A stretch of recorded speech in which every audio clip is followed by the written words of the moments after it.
Okay, welcome to this video where we're going to be having a look at 5 difficult non-calculator questions. So as you can see on the screen, we're going to be looking at these 5 topics. So we're going to look at the gradient of tangents on a speed time graph. We're going to have a look at difficult rationalising the denominator and simplification of surds. We're going to be looking at a probability problem where there's equations involved. We're going to look at exact values of trigonometry problems. And we're going to look at a vector geometry problem with ratios. So they're the 5 topics that we're going to have a look at in this video, and as I've already said, these are going to be non-calculator questions. So you don't need a calculator for this, but I'm just going to show you on this video how you can go about using this just to make sure that you get the most out of it. So let's just have a quick look at that. So when you're on this video, and I've done videos like this before, if you click into the description and scroll down the description, you'll see that I list the topic videos in there. Now this one, the questions are pretty tough. So I'm going to put next to each topic, so question 1 to 5, I'm going to put all the related videos that you could need for all the topics and subtopics within each question.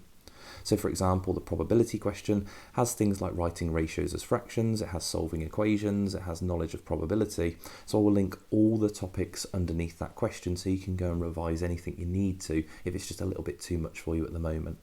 As well as that, for that video, I will link the video for probability equations, so everything will be there that you could need. Okay, I'll also link this video in the description as well, because this has some great questions on there that you can practice for those of you aiming for those higher grades on your GCSE paper. Okay, so we've got a lot to get through, so let's get started.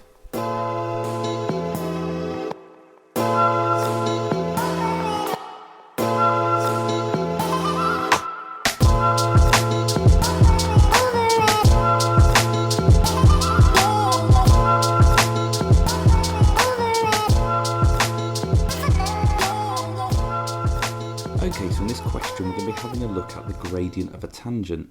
Now this question says Carol runs in a race and the graph here shows her speed in meters per second, t seconds after the start of the race. Calculate an estimate for the gradient of the graph when t equals 4, and you must show how you get your answer. Now in order to do this, to find an estimate for the gradient at t equals 4, first we need to find the point at which t equals 4, and if you look down the bottom you can see where the seconds are, you can see where 4 is. So what we need to do is draw a tangent that touches the curve perfectly on t equals 4 and then is evenly spaced out either side of that point. Now it's relatively difficult to do on the screen, so what I'd advise you do is you get your ruler and you line it up on the inside of the curve, and then you try and just make sure that it just touches that point and is around about the same size either way. Now obviously everyone's is going to be slightly different, so you do have to just be a little bit careful, but if I draw in a tangent, it looks something like this. Now obviously I can't do that perfectly, but if I was to zoom in, you'd be almost looking for around about the same sort of size distance between this part and this part. So just either side of that t equals 4. But let's go with this line and we'll see what we get. Now as we're doing this as a non-calculator style question, what we need to have a look at is how we're going to find the gradient and not make it too difficult for ourselves. So we want to draw in a triangle and we want to do rise over run, or change in y over change in x. And we want that change in x, or the run, to be a nice easy number. So that could be things like 1, could be 2, could be 10, anything that's easy to divide by without using a calculator that's not going to take us too long to do. So what I'm going to do is I'm going to try and make the run be 1, just because of the scale of this graph. It goes up quite nicely in ones. So I'm going to go up from, let's go up from 3, and we'll have a look at where the 8's on the graph, so that's just there. And if I go up from 4, that's going to be just there. So I'm going to draw a triangle just above. I'm going to do that in a different colour. So if I draw a triangle in here and across to there, that's the little triangle I'm going to do to work out my rise over run. And of course you can do a bigger triangle than that. I've gone for a small one here because I think it's easy enough for me to read those values, but I know the run is 1, and then I just need to count the rise very carefully. I've just got to be very careful. So that's 8 at the top there, and it's just below 7 on the bottom there. So that is 6.8, and that goes up to 8, so that's a rise of 1.2. So again, you can see how I've been super careful to read those values as accurately as I can. So I'd write my change in y over change in x, just to show my working out. My change in y is 1.2. My change in x is 1. So my gradient at t equals 4 will be 1.2. And there we go, I've shown how I got my answer because I've shown my tangent, I've shown my little triangle, I've shown that I've counted the rise over run, and I've shown my working out. So for part B here, it says describe fully what your answer to part A represents. So in terms of what this represents, in terms of a speed time graph, it represents the acceleration. It's the rate of change of speed in relation to time. And in regards to speed and time, that is called acceleration. So this represents the acceleration. So we'll write that, the acceleration.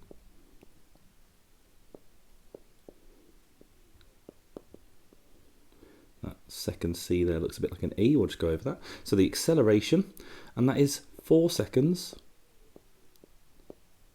after the start of the race. There we go. I'll just put after the start, and that acceleration is measured in meters per second squared. So I'll put in meters per second squared. You can also write that as ms to the power of -2. Either way is fine. So there we go. We've done the tangent. We've worked out the gradient of that tangent, very clearly showing our rise over run. And we've also said what that represents. And in this case, with a speed time graph, it represents the acceleration. And I've just said where it represents the acceleration. So 4 seconds after the start, and it's in meters per second squared. Now you could also be asked here, and obviously we have had to sort of amend our tangent ever so slightly. Yours might look slightly different, someone else's is also going to look different. So in terms of this question here, it could also ask you to explain why it's only an estimate, because it did only said calculate an estimate. So in terms of why it's only an estimate, it's because it depends on the accuracy of the tangent. Everyone could have a slightly different tangent, so our answer is very much going to depend on the angle at which we draw it, even if we try and get it absolutely perfect. So there we go, that's looking at a question where we are looking at tangents to a curve, and in this particular example it was a speed time graph. Okay, so in this question here we're looking at some surds. Now this is a particularly nasty one, and it's got a particularly nasty simplification. So for this particular question here, we've got to first expand the denominator, and as you can see we have 1 plus root 2 over, and we have 3 minus root 2 in brackets squared. We're going to show that it can be written in the form a plus b root 2. So just to give a little bit of a hint here that we're going to have that, how it's going to look and how we need to get to there, but we actually need to get to that point. So the first thing we need to do is expand this denominator. So we'll write that as a double bracket, so that's 3 minus root 2, and there's another 3 minus root 2. And if we go and expand that, 3 times 3 is 9, 3 times negative root 2 is negative 3 root 2, then move on to that negative root 2, so times another 3, another negative 3 root 2, and then negative root 2 times negative root 2 is going to be positive root 4, which is positive or just plus 2. Now we can simplify that, so 9 add 2 is 11, and the 2 negative 3 root 2's become negative 6 root 2. So there's our new denominator. So if we rewrite our fraction, we would have 1 plus root 2 on the top, and that's now over 11 minus 6 root 2. So when we are rationalising this type of fraction, we're going to multiply the top and bottom by the denominator, but we're going to change that sign. So we're going to multiply that by 11 plus 6 root 2 on the numerator, and also on the denominator there, as we are making an equivalent fraction. So we're going to times by 11 plus 6 root 2. There we go. So if we multiply the top, we've got 1 times the 11, so that's 11. 1 times 6 root 2, which is plus 6 root 2. We have root 2 times 11, so plus 11 root 2. And we have root 2 times 6 root 2. That's always one of the nastiest to do. So that becomes 6 root 4. The square root of 4 is 2. So that's just 6 times 2. So that's 12. And you'll see that comes up quite a lot with some of these harder surds. Where you have things like that, where you have the same surds being multiplied and it just creates the number underneath it. So in this case, it was just 6 times 2. On the bottom, we have just a difference of 2 squares here. So we can do the trick of just multiplying the starting numbers and the end numbers, but it only works in this one particular example. So we'll apply that. 11 times 11 is 121. And then 6 root 2 times 6 root 2, again, not a very nice one. 6 times 6 is 36. We're going to end up timesing that by 2. So that's going to be take away 72. Again, it's a takeaway there because it's a positive times a negative. So let's simplify what we've got. So 11 add 12 on the top is 23, plus 6 and 11 root 2, so add them together, that's 17 root 2. And on the bottom, 121 take away 72 becomes 49. So we have 49 on the bottom. Now obviously that is rationalised, and we can't divide the top by 49. So sometimes the numbers on the top divide by that denominator. It makes it nice and easy to simplify. But we can't do that, so we're going to have to take a different approach. So we're going to have to split the fraction in half. So instead of trying to divide them by 49, we're just going to write them both divided by 49 as a fraction. So 23 divided by 49 to start with, plus, then we have 17 divided by 49, and that's with the root 2. So there we go, that's now in the form that it was asking for. So we have our value of A, which is 23 over 49. We have our value of B, which is positive 17 over 49. So we'd finish this question off just by saying A is 23 over 49 and B is 17 over 49. And there we go, that'd be our final answer for that question, looking at some more complicated surds. So there we go, let's just highlight those. Let's have a look at our next one. Okay, so in this question we're having a look at some probability, and it's going to involve some equations. So it says here there are only R red counters and G green counters in a bag. The counter is taken at random from the bag. The probability that the counter is green is 3 over 7. It then goes on to give us some more information, but straight away as soon as we read that, if the probability that it's green is 3 over 7, then we know that the other colour, which is red, is going to be 4 out of 7. And actually we could write that as a ratio as well. So I'm going to write it as a ratio. We've got green to red, and that is 3 out of 7 green, and that's going to be 4 out of 7 red. So that's going to be the ratio 3 to 4. Now we don't know anything else, so let's keep reading. The counter is put back in the bag. So after they've picked one, they put it back, so it's the same bag. But then it says 2 more red counters and 3 more green counters are put into the bag. And then another counter is taken at random. And now the probability of taking a green counter is 6 over 13. Find the number of red counters and the number of green counters that were in the bag originally. So let's not forget that's originally as well. Okay, so we've got a couple of key bits of information here. So let's highlight 3 over 7 and 6 over 13. So when we had that ratio 3 to 4, that doesn't mean there's 3 green counters and 4 red counters, but there's a multiple of 3 and 4 for green and red. So we could write that as algebra as well. We could say, okay, well that is 3x and 4x. So we've got 3 lots of a number and 4 lots of a number. But whatever that number is, it's going to be the same for both. So it could be 6 and 8, for example. Now, we are going to add some more counters into the bag. So we're adding 2 more red counters. So we could add 2 to the 4x. So that would be 4x plus 2. Let's be careful because that's on the right there, the way we've written it. And we're adding 3 more green counters. So that's going to be 3x plus 3. So that right there is our ratio written as expressions. And that is going to be equal to 6 over 13. Well, it's going to be equal, the green will be equal to 6 over 13. But if we do the same for this particular fraction here, so what will green to red be as a ratio now? Well, green is going to be 6, red is going to be whatever 6 up to 13 is, so that's going to be 7, so red's going to be 7. So this expression that we have here, 3x plus 3 to 4x plus 2, is going to be equal to the ratio 6 to 7. As we've been told, once those counters have been added in, the ratio is now 6 to 7.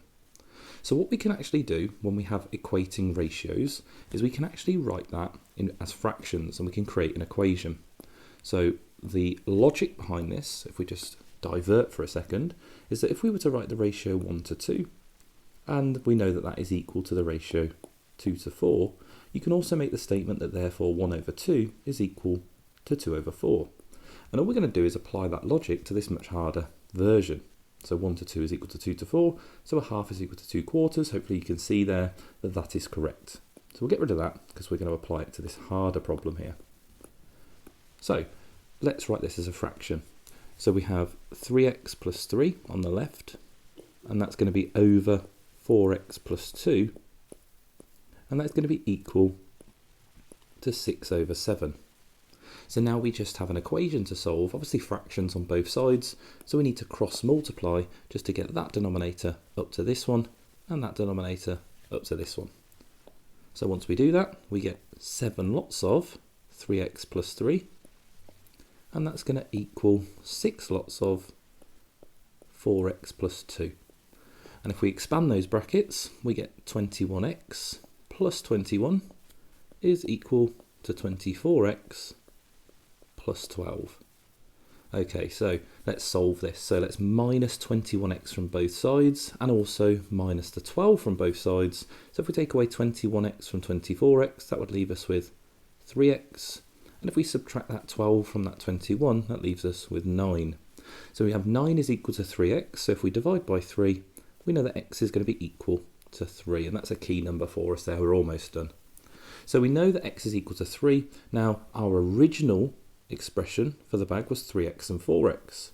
So for the green, that was 3x. So that's going to be 3 times 3 when we have x is equal to 3, which is 9. So there are 9 green counters.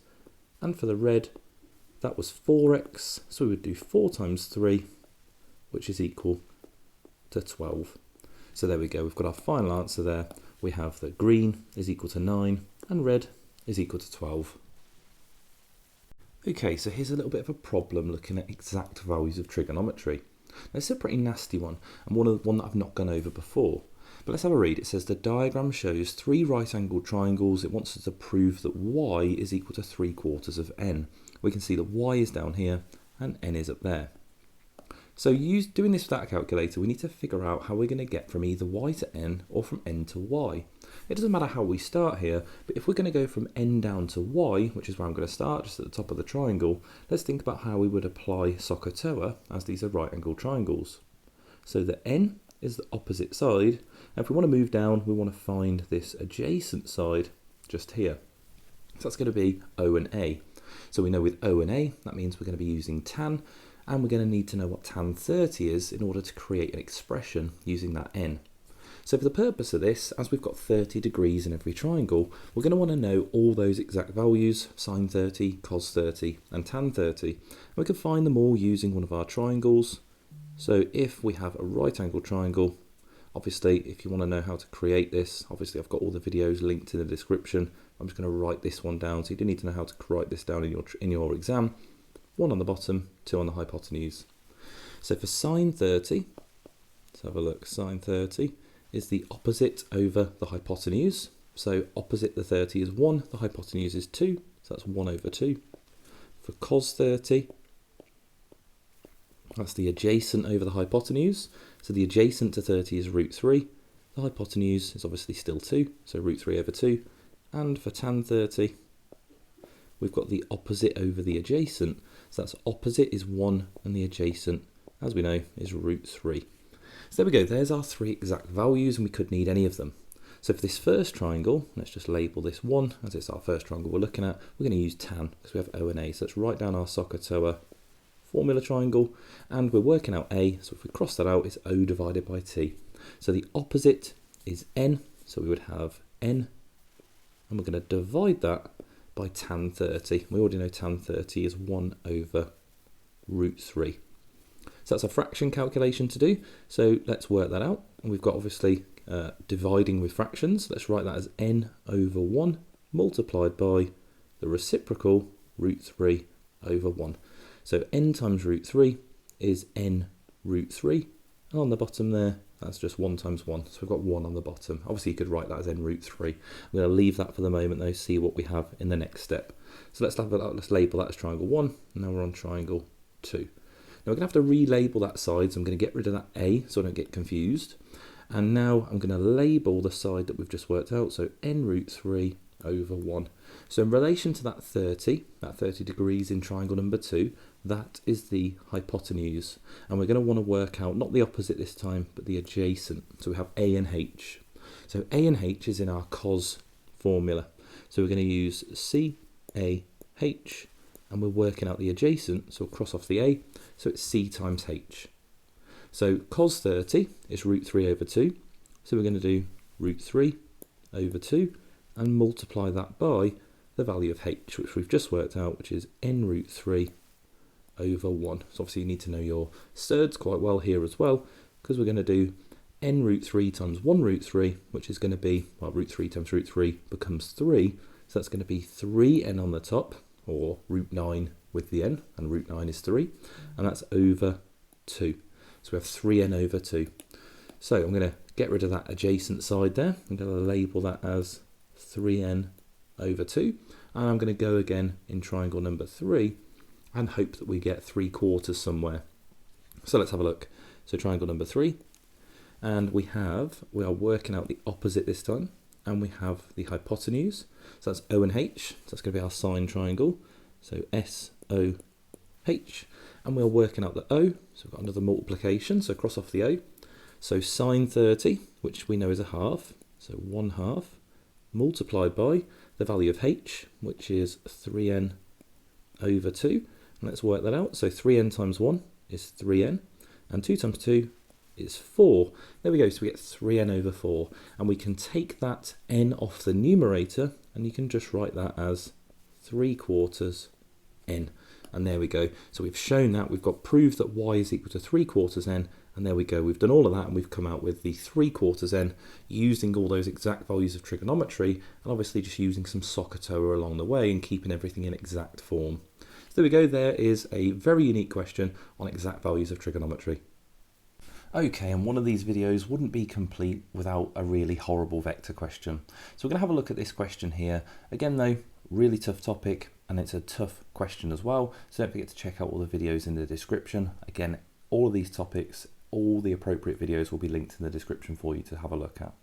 So let's have a look. It says OAB is a triangle. So that's the full triangle there. OPM and APN are straight lines. That's key information. So we know that those are straight lines.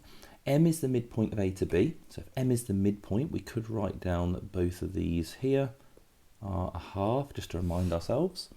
O to A is the vector A. So going from O to A, that's the vector A. And from O to B, that is the vector B, but there's an n breaking that up there, so we'll just have to bear that in mind as well. O to P, P to M is 3 to 2. So O to P and P to M is 3 to 2. So that's 3 out of 5 and 2 out of 5 there. So we'll label all that on as well. Work out the ratio O to N, N to B. So it's asking us to look at this line along the bottom and think about what fraction is splitting that up. Okay, right, so how are we going to go about doing that? Now, in order to do that, we're going to use one of these facts here. We know that these are straight lines moving within the triangle. So we'll have a think about how we could do that. So if we can find the vector A to N, as it's a straight line from A to N, we could compare some of the vectors moving on part of that line and compare their actual vectors, those multiples that we look at normally. So if I was to look at maybe the line A to P, and maybe I could compare that to the line P to N, or possibly I could have a look at the full line A to N. And I would always advise looking at the full line in all of these questions. So I just need to pick which one I'm going to go for. So I'm going to go for A to P, but you could try and do this looking at P to N as well. So how am I going to find A to P? Well, there's lots of different things I think I'm going to have to find in order to do that. It's not just a nice quick step. So in order to get from A to P, I'd have to go from A to O, and then from O to P. So if I draw that on, sort of that journey that I'd have to go on to get there, I'd have to go down here and then up there. So in order to get up O to P, because I can get from A to O very easily, I can do minus A. But to get from O to P, that's a little bit more tricky. So to get from O to P, I'm going to have to do 3/5 of O to M, the full length of the line. I just want to do 3/5 of that. So the question is, how do I get from O to M? Well, to get from O to M, I'm going to have to go from O up to A, and then from A down to M. So ultimately, I need to find that line A to B. If I can find this line here, then I can go halfway down that, and then I can start thinking about finding O to P, well, O to M and then O to P. So let's start with getting A to B. That's a relatively easy one. And a question like this, that's going to get you a mark. So we'll write that right at the top, from A to B. So to get from A to B, I can go minus A to go down to O, and then add B. Now, it's up to you how you write that. I like to write the positive first when we have one, so that's B minus A. So from A to B is B minus A. So from A to M, that is a midpoint that M is, so we want to do half of that. So you can either write that as a bracket, half brackets B minus A, or you can just times them straight by a half. So for this one, as it's a nice easy one, I'm going to times it straight by a half, half B minus a half A. So that's A to M. Now I can think about O to M. So from O to M, and then we can do that whole 3/5 part in a second. So from O to M, I want to go from O to A, which adds an A, and then A to M. So let's have a think about that. We want to do A plus half b minus half a, just that vector above. There we go. And I want to simplify that first. So I've got an a and a minus a half a. So that's going to be just positive a half a. So I have a half a plus 1/2 b. Right, so I've probably already picked up 2 marks at this point. It's on a 5-mark question. So I've got, I've got the missing line, one of the missing lines, and I've also moved part way along that line. So now I'm going to go O to P. So O to P is going to be 3/5 of that. Let's do this to the sides. I don't think we're going to have enough space for this, but O to P is going to be 3/5 of that vector we've just worked out, which is a half a plus half b. There we go. Right, so let's multiply that out and let's get that as a simplified version. So 3/5 times a half is easy to do. 3 times 1 on the top, 5 times 2 on the bottom. So that's going to be 3/10 a plus, and again just 3/10 b. And that is the vector O to P. Okay. So now we have O to P, we can actually work out that yellow line that I've drawn on there, because now I can go from A to P. I can go from A down to O, and then from O to P. So A down to O is just a minus A. So if I want to do that, so A to P is now a vector we can do. So A to P is going to be that vector we just found, but we're going to have to minus A. So I'll put the minus A in. That's from A to O, and then plus 3/10 A plus 3/10 b. There we go. Right, so now we need to simplify that. We've got a minus a from the 3/10 a. So you've got to think about a as a fraction of tenths. Obviously we don't have a calculator here, so a is 10/10. So if we take away 10/10 from 3/10, we'd have minus 7/10. So a to p, I'm going to write it again this time so I don't lose it. There's a lot of writing now. We're going to take away 10/10, we're getting minus 7/10. So I'm going to keep the positive 3/10 b to start with. So 3/10 b minus 7/10 a. Right, there we go. I'm going to highlight that because that's a key vector for us there. That is the yellow line, which is what I'm going to highlight in yellow. That's the yellow line A to P. So if we can now have a look at the full line, A to N, we're going to compare some of these coefficients because A to P and P to N are on the same straight line. The full line is the full straight line, so we're going to have something matching up if it is a straight line, which it tells us that it is. So let's have a look at the full length of that line. So this is going to be A to N. And we've already got, by the way, we'll have got our 3rd mark there for finding one of those lines. So we're looking at our 4th mark now. So A to N, we are going to have to do minus A to go from A to O. And then we're going to have to think about how we get from O to N, because we obviously don't know that. So from A to N, we've got minus A, that gets us down to O, plus an amount of b, and we don't know how much of b, so I'm going to have to call that a letter. Let's call it k. So we'll say k. So we're going to go k lots of b. So we're going to go minus a plus k lots of b, and we obviously don't know what k is. I'm going to rewrite that. I'm going to write that as kb minus a. That keeps the b's and a's in the same order that I've written the a to p just above. Right, so how are we going to figure this out? Now we know that the original vector that we wrote, so 3/10 b minus 7/10 a, is only part of that full line. Okay? Or in other words, if we were to multiply a to p by something, we don't know what that something is, but if we multiply it by something, it would get us this vector here, kb minus a, whatever k is. So we're going to multiply it by something. So we've got another unknown here, so let's call that x. So if we write that down, we've got x lots of a to p would have to be equal to a to n, and if it was equal, then that x would tell us how much more. Essentially we'd have to multiply that by to get the full line. It's part of the line, isn't it? Or in other words, for a to m, that's half of a to b, so we'd have to multiply that by 2 to get the full line a to b. Okay, so we're just applying that sort of logic, but in a slightly harder concept here. So if we multiply that vector by x, so we would have x lots of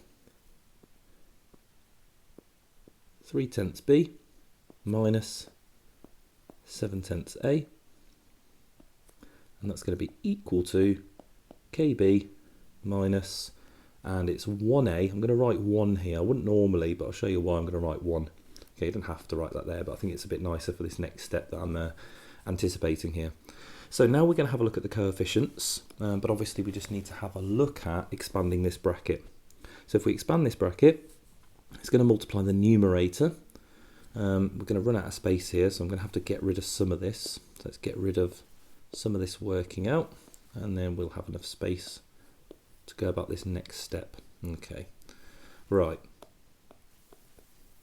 We're actually almost done, but this last step, there's quite a lot going on for a minimal sort of amount of marks. I'm not going to actually be able to move that, which is annoying.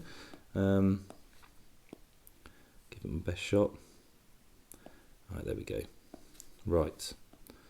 So, this final step, we need to expand this bracket. Now, if we expand that, we get 3x over 10b minus 7x over 10a. And again, that's equal to kb minus, and again, I'm going to write 1a. So if we look at the coefficients, which we know have to be equal, we have 3x over 10 for b, which has to be equal to k. And for the other one, we have 7x over 10, which has to be equal to 1. And again, I could ignore the negative signs there because they're both negative. If they weren't, I would have to incorporate the negative as well, but because they're both negative, I can just ignore that sign there. So if we make two equations, we have, for the first one, we've got 3x over 10 has to be equal to k. And we also have 7x over 10 has to be equal to 1. Okay, so we have two equations. Now we're kind of almost getting to that point where we are done here, but we just need to actually figure out these two equations, solve them, and we're done. So if we go about solving these, which aren't too difficult to solve, hopefully if you got to this point, these should be relatively easy. So let's start with this bottom one, because if we multiply that bottom one, that 10 over, we get 7x is equal to 10. Divide by 7, you get x is equal to 10 over 7. Now if we do the same to the other side, we get 3x over 10 equals k. Now there's another way that we could write that. That's what I'm thinking straight away here.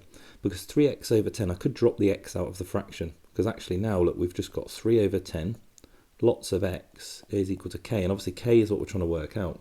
And we already now know that x is equal to 10 over 7. So 3/10 x just means 3/10 times x.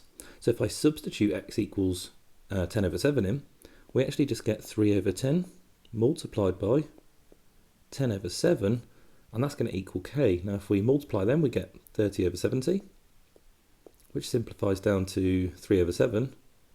So we know that k is going to have to equal 3 over 7. If we just highlight that there, k is this value here that we're looking for. We've just found that that is equal to 3 over 7. So therefore, if k is 3 over 7, then the other side of the line there would have to be 4 over 7. So there we go. There is our ratio. So O to n, n to b will be 3 over 4. I don't know why I've written 3 over 4, 3 over 7. There you go. Always have to go back and check. 3 over 7 will be 3 over 7 to 4 over 7. And obviously we would write that as the ratio 3 to 4. We would not really be bothered about the denominators there. We just want to write it as a nice ratio without any fractions. So there we go, 3 over 4, and that would be our final answer. And yeah, you can see why this is a tough question. Okay, bearing in mind as well that final mark is pretty much all the working out on the screen there. We got our fourth mark on a question like this when we got this part here, kb minus a.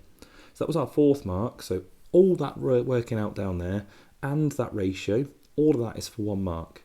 So you can see on a question like this is the kind of question where you can pick up those 4 marks or maybe 3 marks, and potentially, if you're struggling on that final step, you go back through the paper, make sure you're happy and you're finished with everything else, then you try and have a go at finishing off that final part.